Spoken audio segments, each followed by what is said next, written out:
എല്ലാവർക്കും നമസ്കാരം. നമുക്ക് മഴതോരും മുംബൈയിലെ അലീനയുടെയും മനുഷ്യങ്ങൻ്റെയും നാളത്തെ നല്ലൊരു കഥ കേൾക്കാം. എല്ലാ ദിവസവും ചാനലിലൂടെ വീഡിയോ അപ്ലോഡ് ചെയ്യുന്നതാണ്. ചാനൽ ആദ്യമായി കാണുന്നവരാണെങ്കിൽ ഒന്ന് സബ്സ്ക്രൈബ് ചെയ്യണേ. വീഡിയോ ഇഷ്ടപ്പെടുവാണെങ്കിൽ ലൈക്ക് ചെയ്യണേ, കമൻറ്റ് ചെയ്യണേ. അങ്ങനെ നമ്മുടെ അലീനയും കൂട്ടിക്കൊണ്ട് സ്റ്റാൻലി എസ്റ്റേറ്റ് എല്ലാം കൊണ്ടുപോയി കാണിച്ചിട്ടുണ്ടായിരുന്നു. അതിനുശേഷം വീട്ടിലോട്ട് വന്നിട്ടുണ്ടായിരുന്നു. വീട്ടിലോട്ട് വന്നതിന് ശേഷം അലീനയെടുത്ത് എസ്റ്റേറ്റിനെ കുറിച്ചൊക്കെ ചോദിക്കുന്നുണ്ട്. ആ സമയത്ത് അലീന പറയും, നന്നായിരുന്നു പപ്പ, എനിക്കിഷ്ടപ്പെട്ടെന്നൊക്കെ പറയുന്നുണ്ട്. അതിനുശേഷം ഇവിടെ എവിടെയെങ്കിലും അനാഥ മന്ദിരം എന്തെങ്കിലും ഉണ്ടോ എന്ന് ചോദിക്കും. അതെന്തിനാ ഇപ്പോൾ അനാഥ മന്ദിരം, അത് അവിടത്തേക്ക് കുറച്ച് ഡൊണേഷൻ കൊടുക്കുന്നത് നല്ലതായിരിക്കും. ആരും ഇല്ലാത്ത കുട്ടികൾക്ക് നമ്മൾ എന്തെങ്കിലും ഡൊണേഷനൊക്കെ ചെയ്യുമ്പോൾ അത് അവർക്ക് വലിയ സഹായമാവത്തില്ലേ. ഞാനും 22 വർഷം അനാഥാലയത്തിൽ അനാഥയെ കഴിഞ്ഞൊരു കുട്ടിയില്ലേ എന്ന് പറയും. അപ്പം നമ്മളെക്കൊണ്ട് പറ്റുന്ന പോലെ തന്നെ സമ്പത്തുള്ളവർ ഇല്ലാത്തവർ സഹായിക്കുന്നത് ഒരു വലിയ കാര്യം തന്നെയാണെന്നൊക്കെ പറയും. ഇതൊക്കെ സ്റ്റാൻലിയുടെ മുഖത്തേക്ക് പറയുമ്പോൾ സ്റ്റാൻലി ഇൻസൾട്ട് ചെയ്യുന്ന കണക്കാണ് സ്റ്റാൻലിക്ക് ഫീൽ ചെയ്യുന്നത്. അപ്പോഴത്തേക്ക് പറയും, അലീന സ്റ്റോപ്പ് എന്ന് പറഞ്ഞ് പെട്ടെന്ന് ഷൗട്ട് ചെയ്യുകയാണ്. അത് കേൾക്കുമ്പോഴത്തേക്ക് അലീനയ്ക്ക് ഇങ്ങനെ ഫീൽ ചെയ്യും. അപ്പോൾ സ്റ്റാൻലിയുടെ മുഖവും ഭാവവും ഒക്കെ മാറുന്ന കാണുമ്പോഴത്തേക്ക് അവിടുത്തെ കുട്ടിച്ചായൻ പറയും, ചിന്ന മൊയിങ്ങി വന്നേ എന്ന് പറഞ്ഞാൽ വിളിച്ചുകൊണ്ട് പോകും. അതിനുശേഷം ലാലിച്ചൻ ഇത് മദ്യപിക്കുകയാണ്. ആ സമയത്ത് അവരെക്കുറിച്ച് ഞാൻ അങ്ങോട്ട് വന്ന് സംസാരിക്കുന്നുണ്ട്. നീ എന്തിനാ ആ കൊച്ചിനോട് അങ്ങനെ ദേഷ്യപ്പെട്ട് സംസാരിച്ചെന്ന് പറയും. പിന്നെ അല്ലാതെ എപ്പോൾ നോക്കിയാലും അവൾ അനാഥ മന്ദിരം എന്ന് പറഞ്ഞ് എന്നെ ഇൻസൾട്ട് ചെയ്യുകയാണ്. അവൾ അനാഥയായി കഴിയാൻ ഞാൻ എന്ത് തെറ്റ് ചെയ്തിട്ടാണ്, എനിക്കൊരു മകളുണ്ടെന്ന് അറിഞ്ഞ് ആ സമയം തന്നെ ഞാൻ അവളെ സംരക്ഷിക്കാൻ തയ്യാറായതില്ലേ. എനിക്കറിയത്തില്ലായിരുന്നല്ലോ എനിക്കിങ്ങനെ ഒരു കുഞ്ഞ് ജനിച്ചിട്ടുണ്ടെന്നും അവൾ 22 വർഷക്കാലം അനാഥയെ പോലെ കഴിഞ്ഞിട്ടുണ്ടെന്നും അവൾ പിന്നെയും അത് എപ്പോഴും ഇങ്ങനെ ആവർത്തിക്കുന്നത് എനിക്ക് എന്നെ ഇൻസൾട്ട് ചെയ്യുന്ന കണക്കാണ് എനിക്ക് തോന്നുന്നതെന്നൊക്കെ പറയും. ആ സമയത്തൊരു എടാ മോനെ ലാലിച്ച, അത് അവളുടെ മനസ്സിലുള്ള നന്മ കൊണ്ടാണ്. അവളില്ലായ്മയിൽ വളർന്നു വന്ന കുട്ടിയാണ്. അപ്പോൾ സമ്പത്തുള്ളവർ സാമ്പത്തികമായി പുറകിൽ നിൽക്കുന്ന ആൾക്കാർ സഹായിക്കണമെന്നൊരു മനസ്സ് അവൾക്കുണ്ട്. നീ അവളോട് ദേഷ്യപ്പെടേണ്ട, അവൾ ഇവിടുന്ന് പോകാമെന്ന് പറഞ്ഞ് നിൽക്കുമെന്ന് പറഞ്ഞ് നീ അത് കേട്ടില്ലേ. അതെ, അവൾക്കിപ്പോഴും എന്നെ പപ്പയായിട്ട് അംഗീകരിക്കാൻ ബുദ്ധിമുട്ട്. അവളുടെ മനസ്സിൽ ഇപ്പോഴും അച്ഛൻ്റെ സ്ഥാനത്ത് ബാലചന്ദ്രനാണെന്ന് പറയും.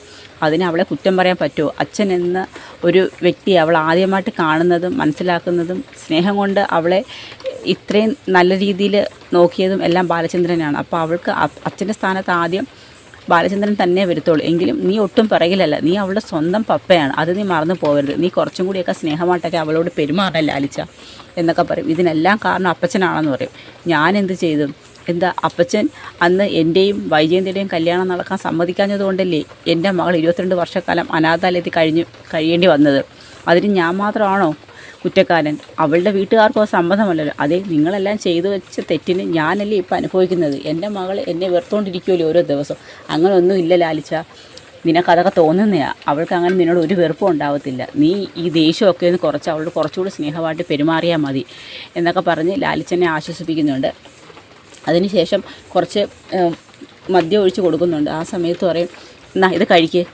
എനിക്ക് വേണ്ട. അതെന്താ? എനിക്ക് നല്ല തലവേദനയാണ്. തലവേദനയാണെന്ന് എനിക്ക് മനസ്സിലായി, അതിന് പറ്റിയ മരുന്ന് ഇത് കഴിക്കാൻ പറയും. എനിക്ക് വേണ്ട, എനിക്കറിയാം എന്താ ഇത് കഴിക്കാത്തതെന്ന്. ചിന്നമ്മോൻ ഇഷ്ടമല്ലെന്നുള്ള കാര്യം അവതക്കുട്ടിച്ചാൻ അറിയാം. അതുകൊണ്ട് തന്നെ കഴിക്കാതെ അങ്ങ് പോവുകയാണ്. അതിനുശേഷം നമ്മുടെ വൈജയന്തിൻ്റെ വീട്ടിലോട്ട് സർവൻ്റൊക്കെ വരുന്നുണ്ട്. അങ്ങനെ സർവൻ്റൊക്കെ വന്ന് അവരെ സുനിധി എന്നൊക്കെ പറഞ്ഞ് എല്ലാവരെയും പരിചയപ്പെടുത്തുന്നുണ്ട്. അതിനുശേഷം രാത്രിയിൽ ഫുഡൊക്കെ വിളമ്പി വെക്കുന്നുണ്ട്. ഫുഡൊക്കെ വിളമ്പിയതിന് ശേഷം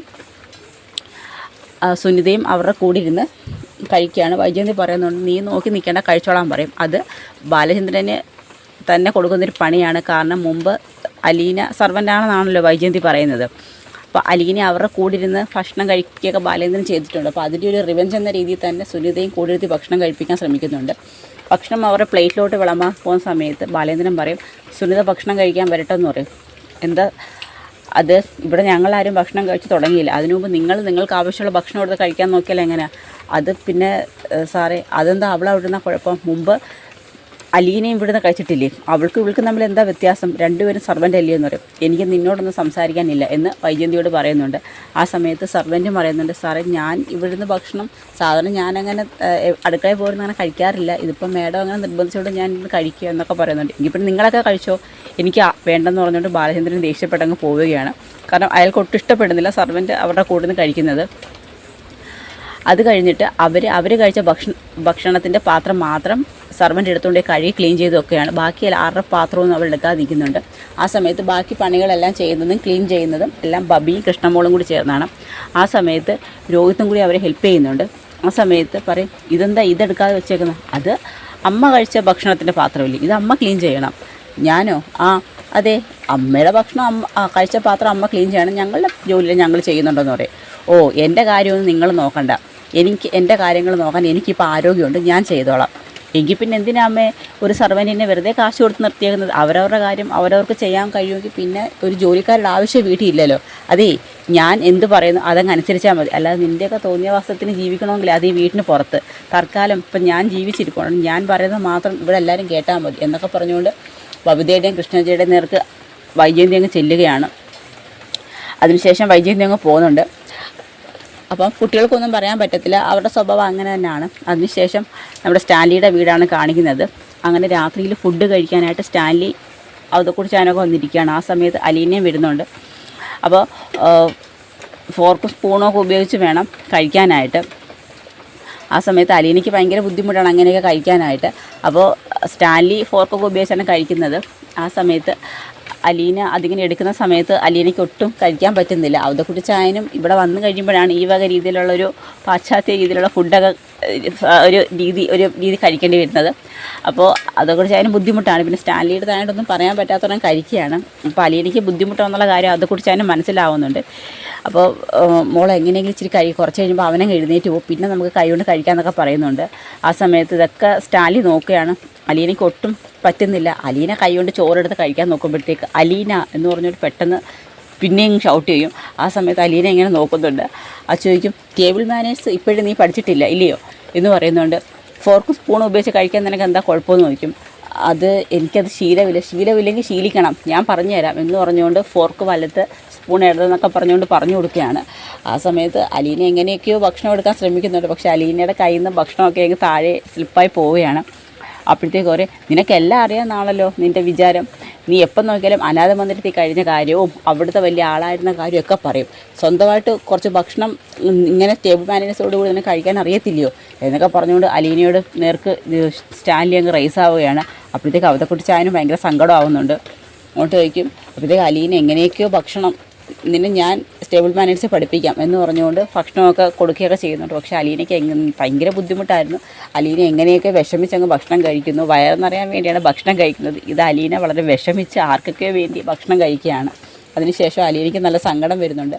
അങ്ങനെ അലീന അങ്ങ് പോകുന്നുണ്ട്. കാരണം ബാലചന്ദ്രൻ്റെ അടുത്ത് നിന്ന് ഇങ്ങനെ ഒരു സമീപനമല്ല, ഭയങ്കര സ്നേഹമായിട്ടാണ് ബാലചന്ദ്രൻ അലീനയോട് സംസാരിക്കുന്നത്. അപ്പോൾ അലീനയ്ക്കത് ഫീൽ ചെയ്യുന്നുണ്ട്. അലീന അങ്ങ് കരഞ്ഞുകൊണ്ടങ്ങ് പോകുന്നുണ്ട്. അത് കഴിഞ്ഞ് സ്റ്റാൻലി ചോദിക്കും, അപ്പോഴത്തേക്ക് സ്റ്റാൻലി ചോദിക്കും, അവളെന്താ ഭക്ഷണം മുഴുവൻ കഴിക്കാതെ പോയത്? പിന്നെ എങ്ങനെ അവളെ കഴിക്കാതെ പോവും? നിൻ്റെ സംസാരം അതേ കണക്കല്ലേ? നിന്നോട് ഞാൻ പറഞ്ഞില്ലയോ ലാലിച്ച, ഇങ്ങനൊന്നും അവളോട് ഷൗട്ട് ചെയ്ത് സംസാരിക്കരുതെന്ന്. പിന്നെയും നീ അത് തന്നെ ആവർത്തിക്കുന്നത്. അത് ഞാൻ അവളെ ടേബിൾ മാനേഴ്സ് പഠിപ്പിച്ചല്ലായിരുന്നോ അപ്പാ എന്ന് പറയും. മതി എന്ന് പറഞ്ഞുകൊണ്ട് അവതക്കുട്ടി ചായന് ഭക്ഷണം കഴിക്കാതെ അങ്ങ് പോവുകയാണ്. അപ്പോഴത്തേക്ക് സ്റ്റാൻലിക്ക് പിന്നെയും വിഷമാവുന്നുണ്ട്. അലീന വിഷമിച്ച് റൂമിൽ പോയി ഇരിക്കുമ്പോൾ അവതക്കുട്ടി ചായം പോയി അലീനെ ആശ്വസിപ്പിക്കുകയൊക്കെ ചെയ്യുന്നുണ്ട്. അപ്പോൾ അതൊക്കെയാണ് നമ്മൾ ഇനി കാണാൻ പോകുന്നത്. അപ്പോൾ ഇതിൻ്റെ ബാക്കി കഥയുമായി നാളെ കാണാം. എല്ലാവർക്കും വീഡിയോ ഇഷ്ടമായി ഒന്ന് സപ്പോർട്ട് ചെയ്യണേ.